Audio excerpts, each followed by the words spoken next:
할렐루야. 우리 화면으로 예배에 참여하시는 성도님들도 주님의 이름으로 환영하고, 또 우리가 드리는 이 예배와 기도를 주님이 응답해 주시기를 또 소원합니다.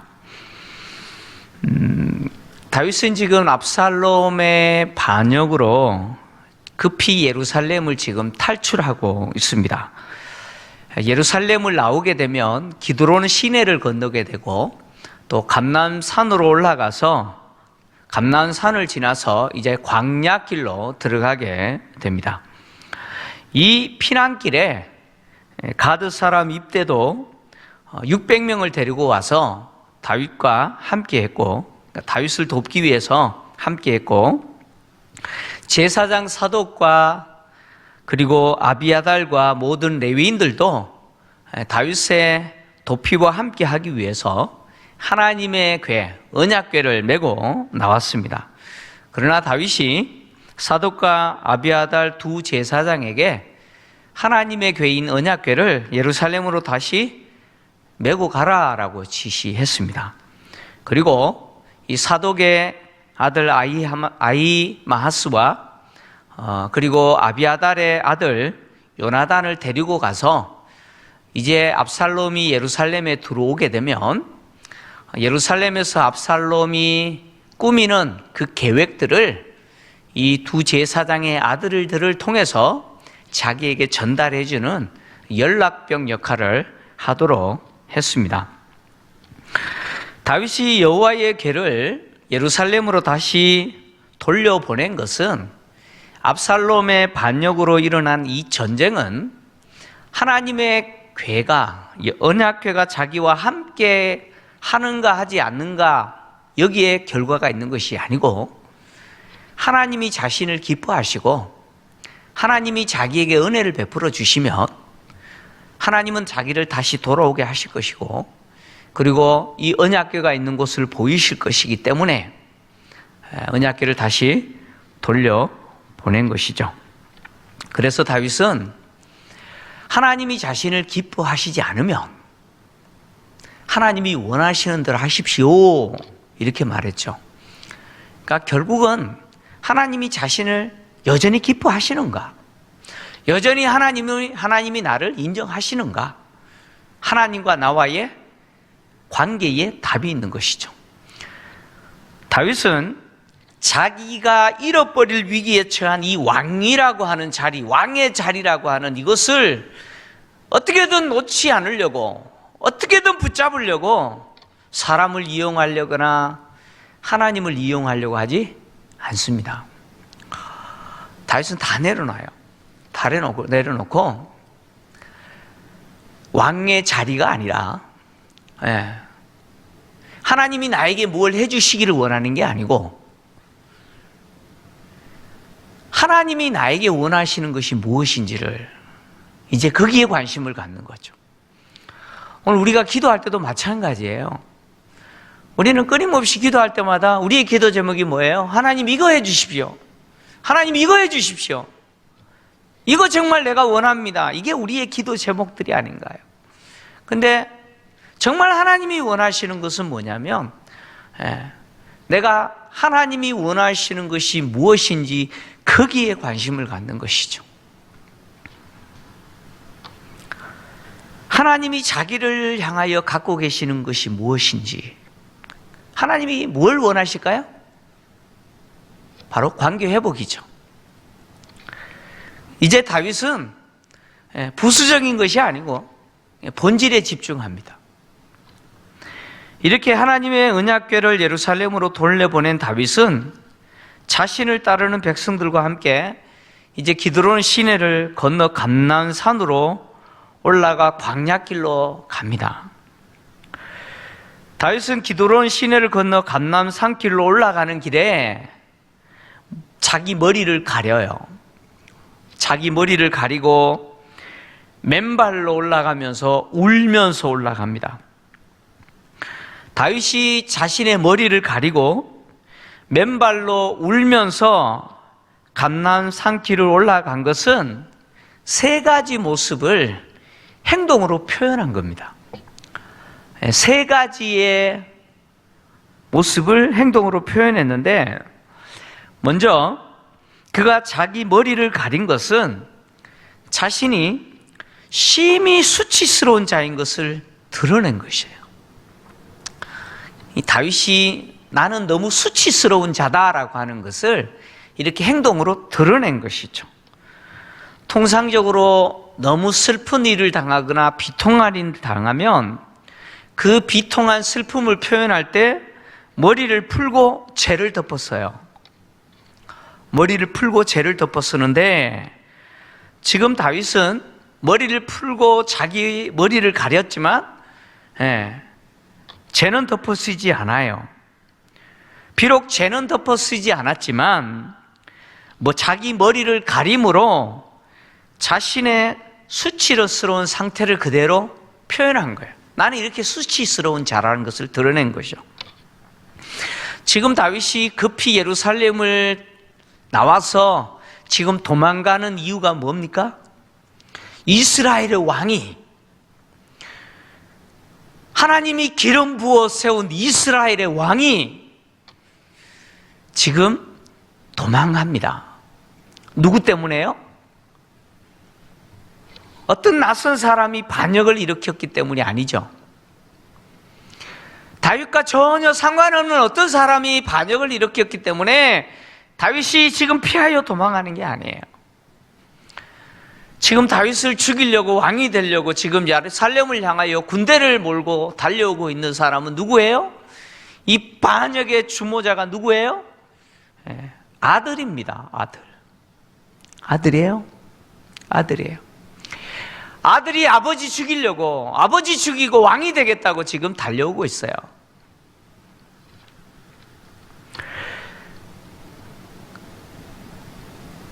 자식이 부모를 죽이려고 해요. 여러분, 콩가루 집안 아닙니까? 자랑스럽습니까? 그것도 이스라엘 왕인데요. 이스라엘의 왕의 집안에 그 아들이 아버지를 죽이고 왕이 되겠다고 지금 반역을 행했어요. 참, 이렇게 도망하는 아버지의 입장에서 너무 수치스럽지 않겠습니까? 한번 생각해 보세요. 아버지 입장에서 지금 자식이 자기 죽이려고 오니까 도망가고 있어요. 얼마나 수치스럽겠어요. 머리를 풀어서 가리는 거예요.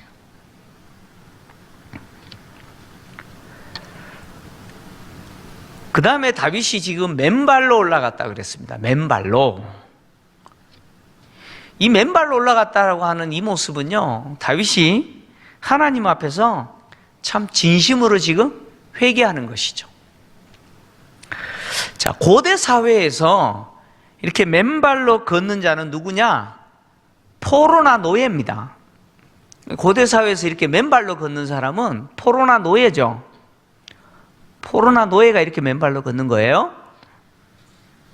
그런데 하나님과의 관계에서 맨발이 된다라고 하는 맨발이 된다라고 하는 것은 거룩하신 하나님 앞에 자기를 낮추는 거예요.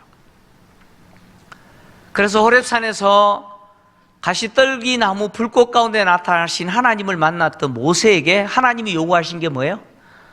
내 발에서 신을 벗어라 라고 하는 거예요. 맨발을 요구하셨죠.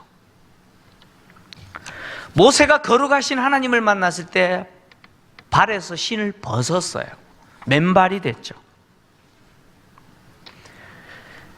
하나님 앞에서 맨발이 된다라고 하는 것은 하나님의 거룩함을 인정하고 겸손히 자신을 낮추는 행위죠.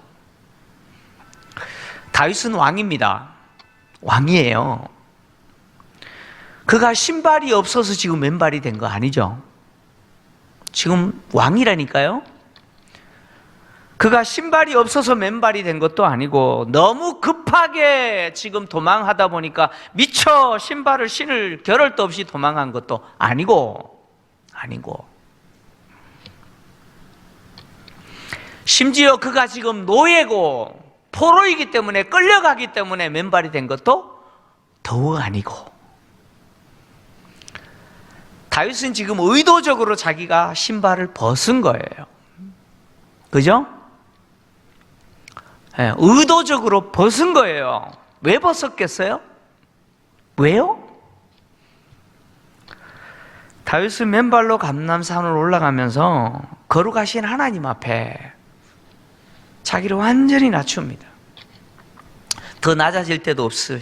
완전히 낮추죠. 회개하고 통회하면서 올라가고 있는 거예요. 다윗은 지금 압살롬이 자기를 반역하여 이렇게 도피하고 있는 이 이유는 바로 자기가 지은 죄 때문이죠. 다윗이 이거 모를까요? 잘 압니다. 자기가 지은 죄 때문에 나단 선지자가 하나님이 선포하신 하나님의 말씀 그대로 이루어진 거죠. 다윗은 자신의 죄로 인해 당하는 이 고난 앞에 발에 신을 벗어서 하나님의 거룩하심을 표현하는 거예요. 자신의 신을 벗어서 맨발로 하나님의 거룩하심을 표현해요. 그리고 자신은 하나님 앞에서 한 사람의 죄인으로, 왕이 아니에요, 죄인으로 걸어가면서 마치 노예가 끌려가는 것처럼, 포로가 되어서 끌려가는 자처럼 더 이상 낮아질 데가 없음 자기를 낮춘 거죠. 다윗이 이렇게 맨발로 올라가면서 하나님 앞에 기도했겠어요? 안 했겠어요? 기도했겠죠. 이제 다음 시간에 시편을 다루게 됩니다. 뭘 기도했겠어요? 하나님의 용서와 긍휼을, 하나님의 은혜를 기도했지 않겠습니까? 하나님의 은혜 베풀어 주시기를. 하나님의 언약궤를 돌려보낼 때 이미 선언했잖아요. 하나님이 나를 기뻐하시면, 하나님의 은혜를 베풀어 주시면 나 돌아올 거다. 지금 그에게 필요한 게 뭐예요? 하나님의 은혜예요. 은혜. 하나님의 은혜예요. 은혜. 하나님의 은혜를 받을 수 있는 자는 누구예요? 하나님의 거룩함을 인정하고 그 앞에 낮아지는 자죠. 발에서 신을 벗는 자예요. 맨발이 되는 자예요.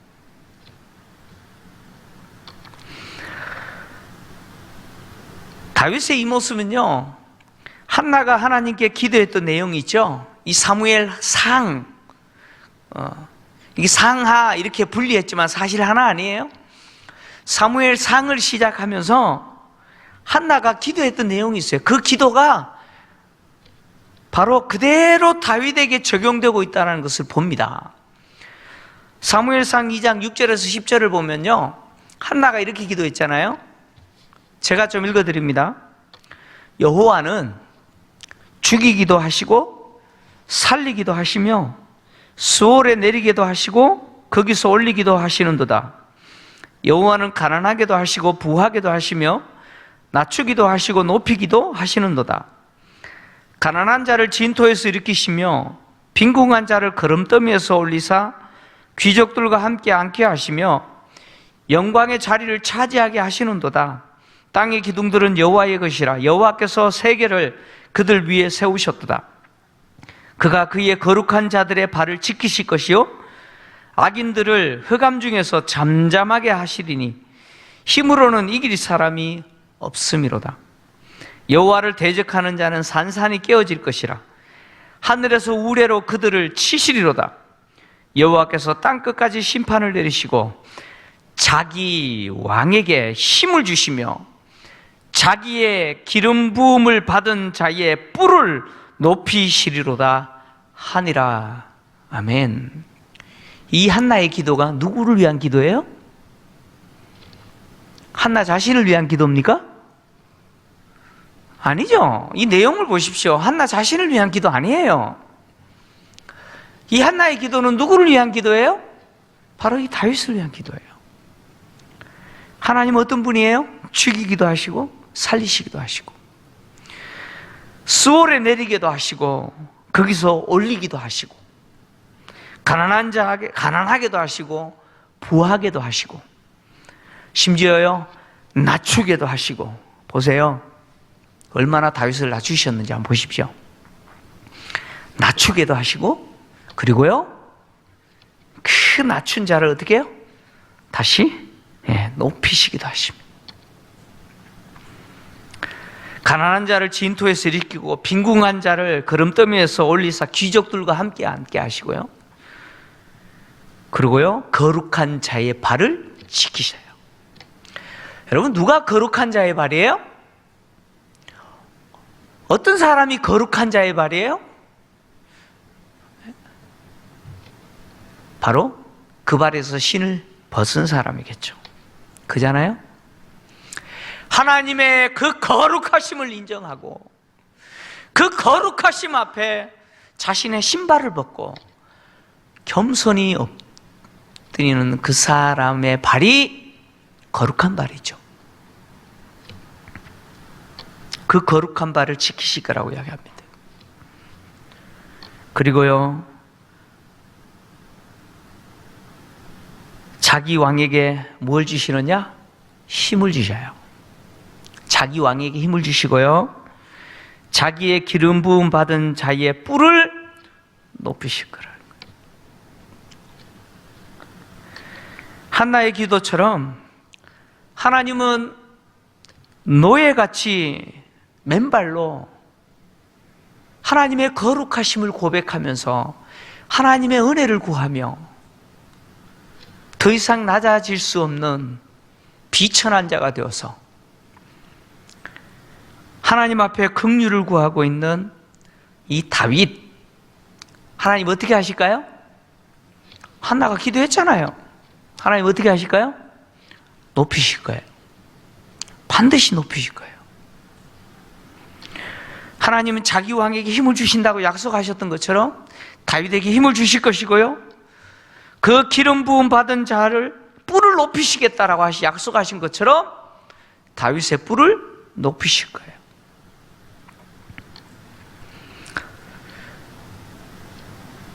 마지막으로 다윗이 지금 울면서 감람산으로 올라갔다 이렇게 이야기하죠. 울면서 올라갔다라는 이 말은요, 다윗이 자기가 처한 형편을 슬퍼했다 그런 이야기입니다. 자기의 형편을, 그 형편의 슬픔을 그냥 드러냈다 그런 이야기죠.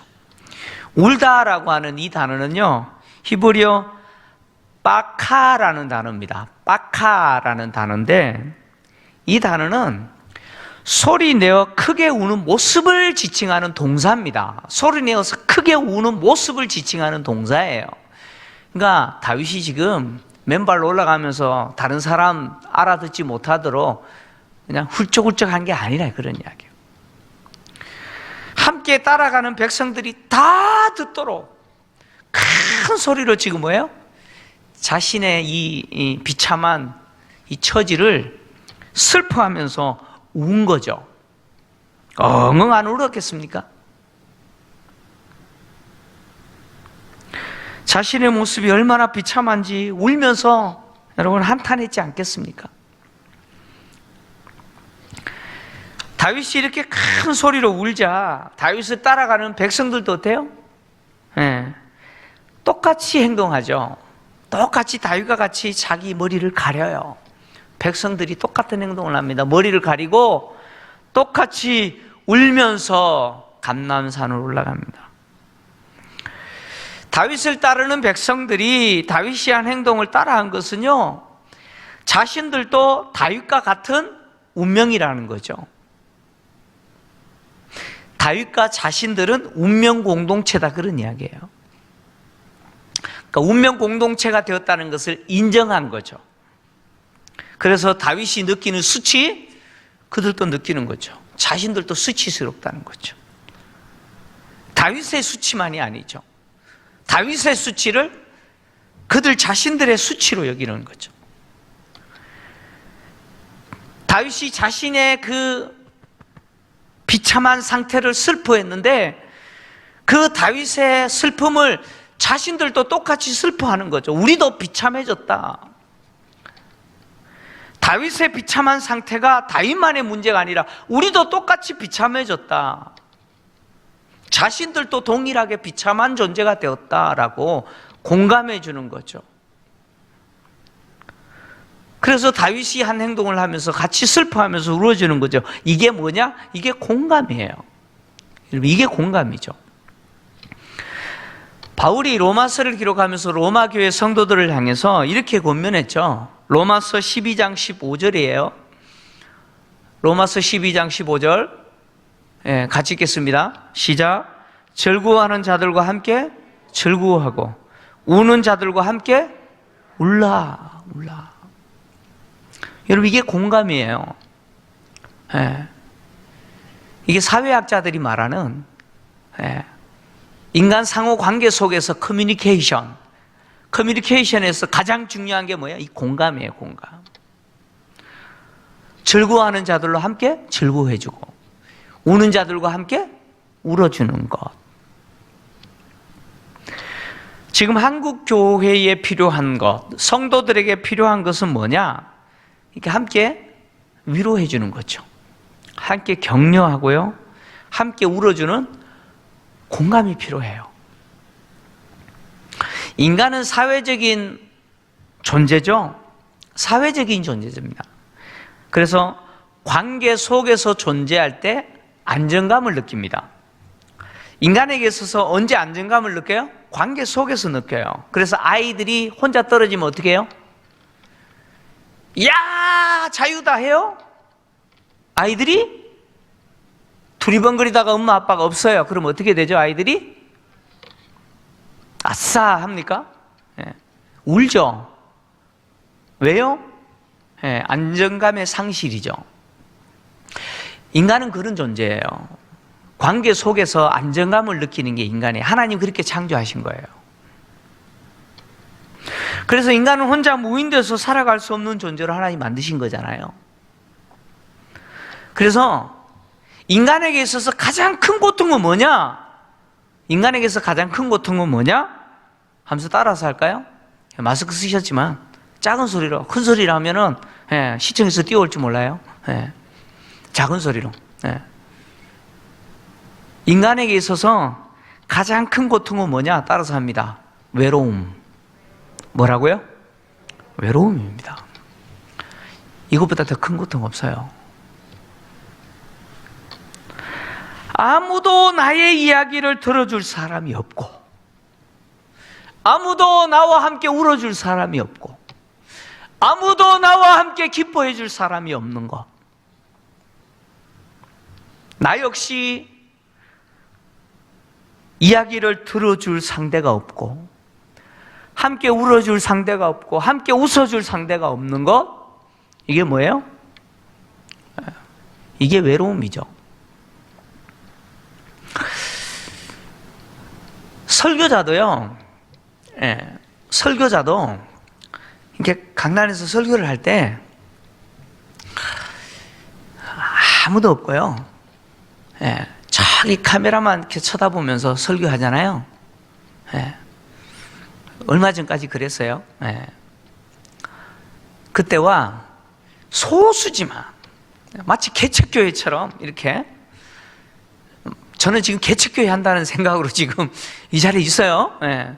그리고 개척교회 하는 목사님들의 그 마음을 지금 느끼고 있는 거예요. 아주 소수지만 이거 얼굴과 얼굴 맞대면서 이렇게 설교하는 것은 어떤 차이냐면 삶과 죽음의 차이예요. 삶과 죽음의 차이예요. 오늘날 코로나로 인해서 자살률이 참 급증하고 있다는 뉴스 여러분 들으셨잖아요. 그죠? 너무나 힘든 시간을 견디다 못해서 극단적인 선택을 하려고 할 때 누군가가 옆에서 격려하고,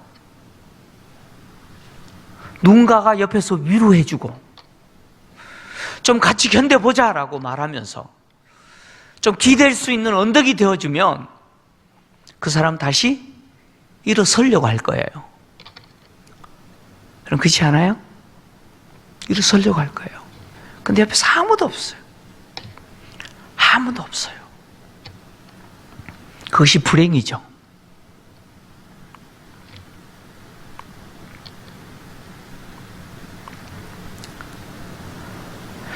아무도 내 이야기를 들어줄 사람이 없고, 나에게 있어서 나의 이야기를 공감해 줄 사람이 없는 것, 그것은 그 사람에게 있어서 죽음과 같은 거죠. 죽음과 같은 거예요.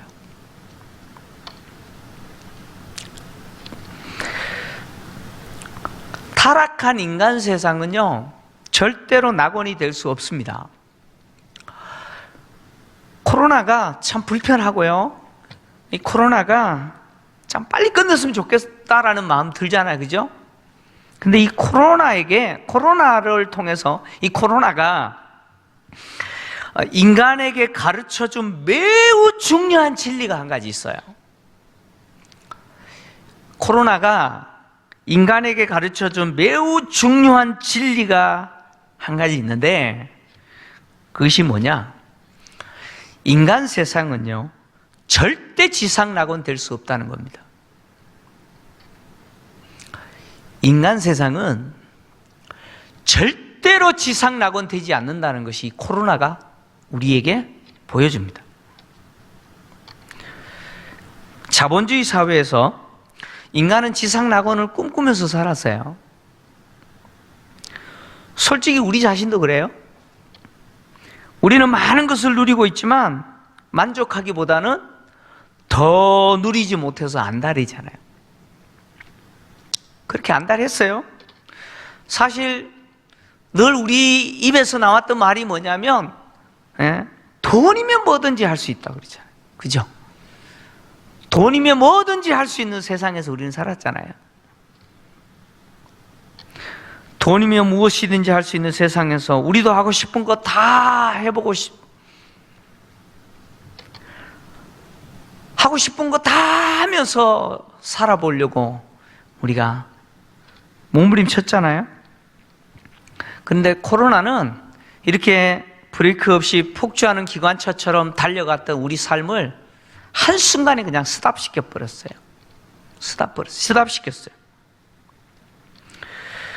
우리의 삶이 마치 악몽을 꿈꾸는 것처럼, 이것이 꿈이었으면 좋겠다라고 할 만큼 우리의 삶의 환경을 악몽으로 바꿔버렸죠. 근데 이게 꿈이 아니죠. 이게 리얼리티입니다. 이게 현실이에요. 참 꿈이었으면 좋겠는데, 그죠? 빨리 그냥 코로나 이전 상황으로 그냥 돌아갔으면 좋겠는데, 코로나는 하나님을 떠난 인간은 이렇게 고통 속에 살아가는 존재일 뿐이라는 사실을 뼈저리게 각인시켜 줍니다. 인간은, 하나님을 떠난 인간은 결국 이런 고통 속에서 살아갈 수밖에 없는 존재라는 것, 이거 우리가 지금 생생하게 몸으로 겪게 만드는 거죠. 세상은 이렇게 고통당하는 자에게 위로해 줄 수 있느냐? 여러분, 위로해 줄 수 있어요? 그래서 주님이 세상에 세우신 공동체가 바로 교회 공동체잖아요. 교회는 세상 속에서 절망하는 자들을 예수 그리스도 안에서 서로 위로하고 격려하는 공동체죠.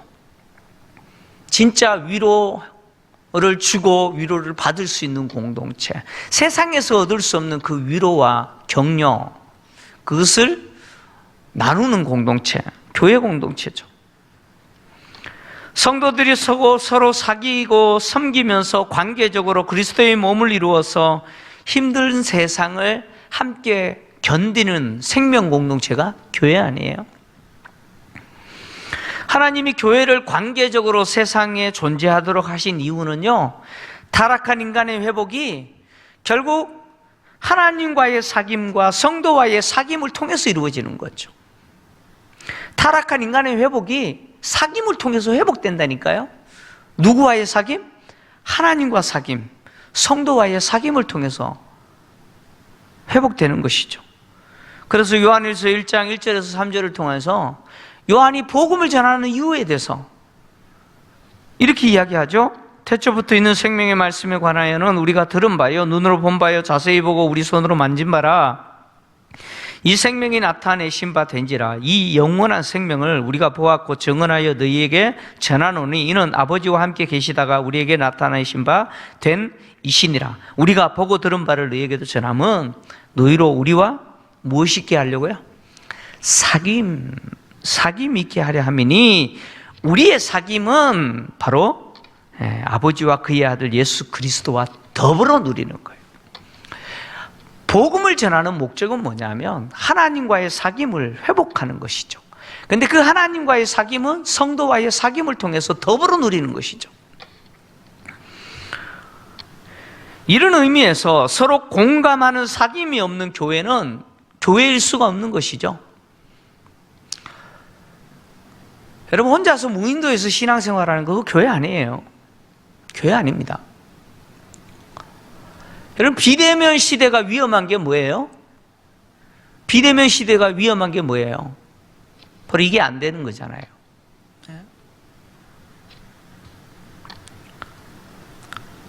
서로 사귐을 끊어버리잖아요. 교회는 세상에서 강도 만난 자들의 이웃이 되어줘야 됩니다. 정말 위로받을 자에게 위로를 줘야 되고요. 울어야 될 자들에게, 우는 자들에게 함께 울어주고 웃는 자들과 함께 웃어줄 수 있는 이웃이 돼야 되죠. 누구도 자신들의 이야기를 들어주지 않는 세상에서 이야기를 들어주고 함께 웃고 함께 울어줄 수 있는 공감하는 공동체. 지금 다윗과 함께하는 그들이 보여주고 있는 이 공동체의 모습, 이게 교회의 모습이어야 되죠. 한번 생각해 보세요. 다윗에게 있어서 함께 울어주고 함께 지금 슬퍼해주고 있는 이 백성들에게 있어서 다윗에게 어떤 영향을 미쳤을까요? 다시 일어날 수 있는 힘이 되지 않겠습니까? 그잖아요? 공감해주는 이들을 통해서 다윗은 다시 일어설 수 있는 거죠.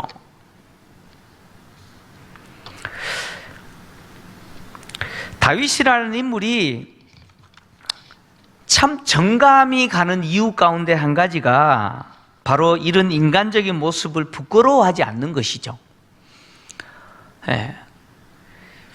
다윗이 과거에요, 여호와의 궤, 언약궤를 자기 성 다윗 성으로 옮길 때 어떤 일이 있었냐면 너무 기뻐서 어떻게 했어요? 춤을 췄죠. 그 춤을 추는데 너무 이렇게 흥분해서 췄는지 모르겠어요. 근데 바지가 내려왔잖아요. 그랬더니 사울의 딸 미갈이 그걸 보고 비난했죠. 비난했습니다. 뭐라고 비난했냐? 왕이 방탕한 자가 염치 없이 자기 몸을 드러낸 것처럼 계집종에게 수치를 보였다, 이렇게 이야기합니다. 방탕한 자가 염치 없이 자기 몸을 드러내버리는 것처럼 왕이 그렇게 채통 없이 했다, 그런 거죠. 근데 다윗은 그 말을 듣고는 뭐라 그래요?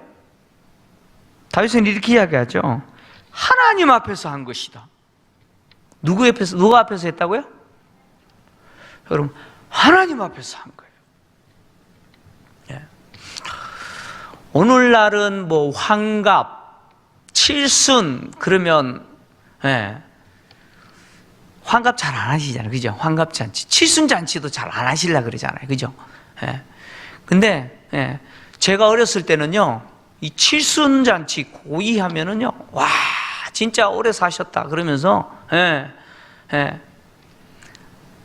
근데 참 팔순잔치를 하시는데요. 팔순잔치를 하시는데 60이 넘으신 아들이 그 팔순이 되신 아버지를 업고 덩실덩실 춤을 춰요. 그리고 그 앞에서 뭘 떨어요? 재롱을 뜨세요. 와, 60이 넘으신 아드님이 팔순이 되신 아버지 앞에서 재롱을 뜨시더라니까요. 저희 큰아버지가 그러시더라니까요.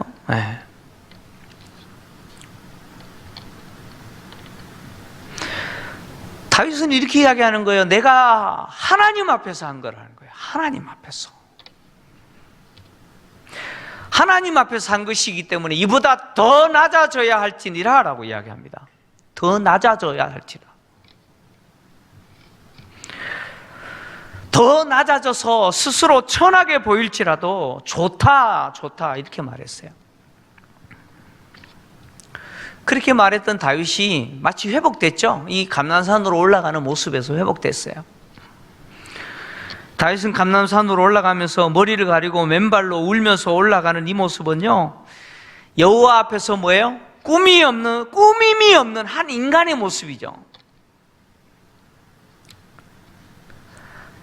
인간 다윗이라고 하는 그 꾸밈이 없는 모습을 그대로 하나님 앞에 드러내고 있는 거 아니에요? 그 모습을 사람 앞에 보이는 것도 부끄러워하지 않아요. 다윗은 아들의 반역 앞에 도망하면서 자신이 왕이라고 꾸미지 않아요. 왕이라고 꾸미지 않아요. 왕의 채통? 그거 없어요. 그게 지금 무슨 소용이 있습니까? 그냥 자신이 처한 비극적인 상황을 몸으로 표현하는 거예요. 아직까지 여전히 왕이에요. 그렇지만 머리 가리고 신발도 신지 않고 맨발로 모든 사람이 다 듣도록 울면서 감난산을 올라갑니다. 그는 이스라엘의 왕이지만 이 순간만큼은 왕은 아니죠. 이 순간만큼은 자기는 왕이 아니에요. 그냥 한 사람의 도망자고 하나님의 긍휼과 용서 그리고 회복의 은혜를 바라는 죄인이고 비참하고 불쌍한 인간일 뿐이죠. 하나님의 은혜가 없으면 아무것도 아닌 그런 비참한 존재일 뿐이죠. 그런 자신의 존재 사람들이 본다 할지라도 부끄러워하지 않아요. 이게 다윗이 참 정감 가는 모습이죠. 하나님이 우리에게 기대하는 모습, 이런 모습 아니겠어요? 꾸밈이 없는 모습 아니겠어요? 여러분, 자녀가 어떤 상태인지 너무 잘 아는 부모 앞에서 자녀가 연기를 하면 부모가 몰라요? 모릅니까?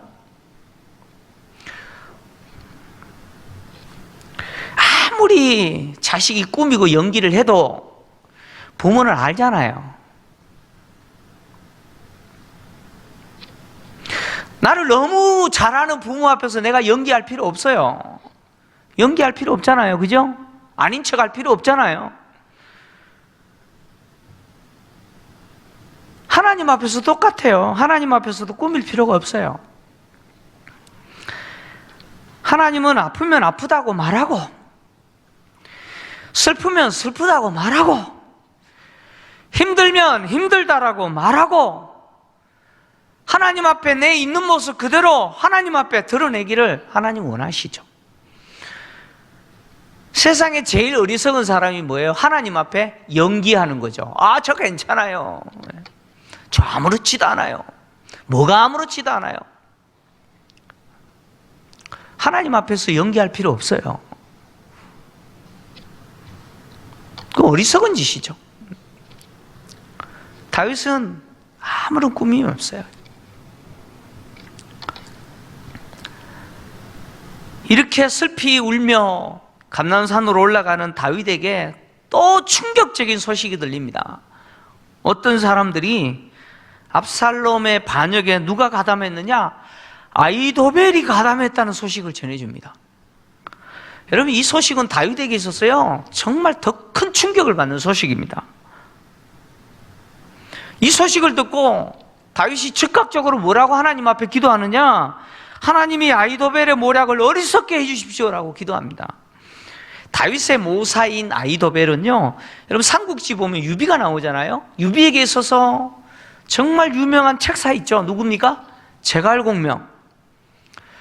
다윗에게 있어서 이 아히도벨은요, 제갈공명 같은 역할을 하는 없어서는 안 될 인물이죠.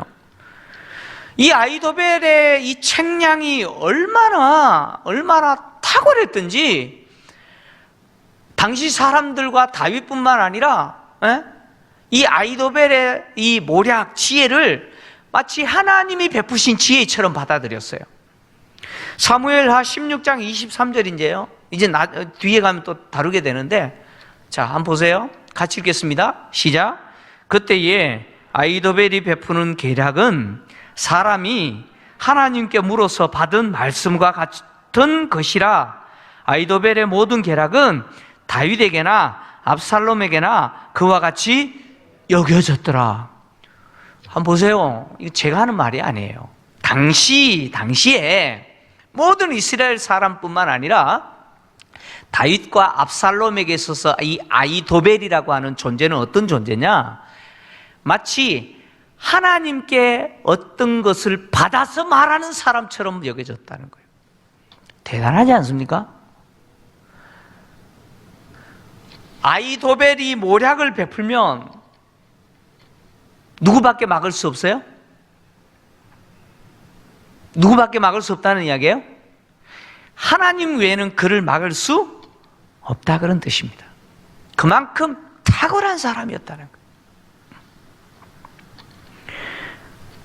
아히도벨의 말은 마치 하나님이 베푸시는 지혜처럼 여겨졌을 정도인데, 그런 아히도벨이 누구 편에 가담해 버렸어요? 압살롬 편에 가담해 버린 거예요. 이 아히도벨이 압살롬의 반역에 가담해 버린 거죠. 다윗은 하나님께 기도할 수밖에 없죠. 다윗은 하나님만이 아히도벨의 모략을 어리석은 것으로 만들 수 있다라고 지금 기도하는 것이죠. 다윗은 모든 이스라엘 백성들의 마음이 압살롬에게 가버렸다, 이것도 굉장히 지금 충격적이고, 이 압살롬과의 전쟁도 버거운데, 그잖아요. 모든 이스라엘 백성들이 압살롬 편에 서버렸으니까 이 압살롬과의 전쟁, 이거 이기는데 버거워요. 그런데 이 아히도벨이 압살롬 편에 섰다라고 하는 것은요, 이 싸움 이기지 못한다, 그런 이야기예요. 누가 돕지 않으면, 하나님이 돕지 않으면 압살롬 이길 수 없다, 그런 이야기예요. 이 반역을 제압할 수 없다는 거예요. 인간 대 인간의 지략으로는 도저히 압살롬 이길 수 없다. 그래서 다윗은 누구에게 기도해요? 하나님께 기도할 수밖에 없는 거예요. 다윗은 지금 이 순간 하나님이 자신을 돕지 않으면 절대 압살롬을 이길 수 없다는 사실을 인정합니다. 인정해요. 이건 뭘 이야기하냐면, 비록 아히도벨이 압살롬 편에 섰지만 누가 내 편이 되면 돼요? 여러분 고백하셔야 돼요. 누가 내 편이 되면 돼요? 아히도벨이 내 편이 됐어야 되는데, 그겁니까? 아니에요. 아히도벨이 압살롬 편에 섰어요. 그러면 누가 내 편이 돼야 돼요?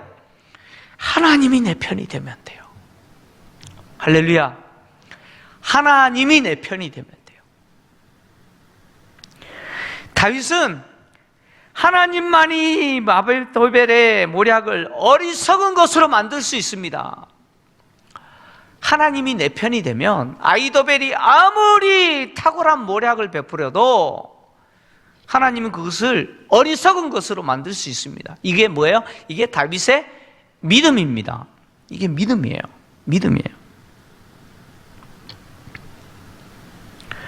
악인의 지혜가 아무리 하나님의 지혜같이 탁월해도, 빈틈이 없어도 하나님은 능히 그 지혜를 어리석게 만들어 버릴 수 있는 분이에요. 믿으십니까? 그래서 이사야서 28장 29절 하반절을 보면요, 이사야 선지자가 하나님의 지혜와 관련해서 뭐라고 표현했느냐? 화면에 좀 띄워주세요. 이사야서 28장 29절 하반절이에요. 이렇게 이야기했어요. 그의 경영은, 하나님의 경영은 기묘하며 지혜는 어떠하다고요? 광대하니라. 할렐루야. 아히도벨의 지혜가 아무리 탁월해도 광대하신 하나님의 지혜 앞에 견줄 수 있겠습니까? 하나님이 아히도벨의 지혜를 어리석은 것으로 만들면 되는 거예요. 지금 세상이 참 교회를 아주 이상한 프레임에 걸어서 마치 우리 사회에서 혐오 집단인 것처럼 왜곡시키고 있죠. 여러분, 지금 세상이 그러고 있어요. 근데 참 이런 세상의 지혜 앞에 참 교회가 무기력한 것처럼 보여요. 그잖아요? 누가 그러더라고요. 목사님들 도대체 뭐 하시냐고. 누가 그래요. 목사님도 도대체 뭐 하시냐고 이런 상황에서. 그럼 우리가 뭐 해요? 물어볼게요. 뭘 해요? 그럼 목사들이 뭐 뛰들어보고 나가서 뭘 해요? 그럼 세상에 우리 잘못했다 그래요? 더 빌미 주는 거 아니에요? 참 이럴 수도 없고 저럴 수도 없는 마치 외통수에 걸려버린 장기에 있잖아요. 장이야 그러면 이거 외통수에 걸린 것처럼 마치 이런 상황이 되어버린 것처럼 보여요. 근데요, 저는 믿어요. 세상이 아무리 지혜로워도 하나님이 그것을 어리석게 만드시면 돼요. 믿습니까? 하나님이 어리석게 만드시면 돼요. 그리고 하나님은 어리석게 만드실 거예요. 반드시 만드실 겁니다. 그래서 결론입니다. 우리의 인생이 끝나는 순간까지 내가 절대로 놓지 말아야 되는 게 누구냐? 하나님이에요. 내 인생이 끝나는 그 순간까지 내가 끝까지 의지하고 붙들어야 될 분은 하나님입니다. 그 하나님의 지혜, 그 하나님의 은혜, 그거 붙잡아야 돼요. 오늘 이 밤에 기도하시는 여러분들에게 이 하나님의 은혜와 도우심이 있기를 주의 이름으로 축원합니다.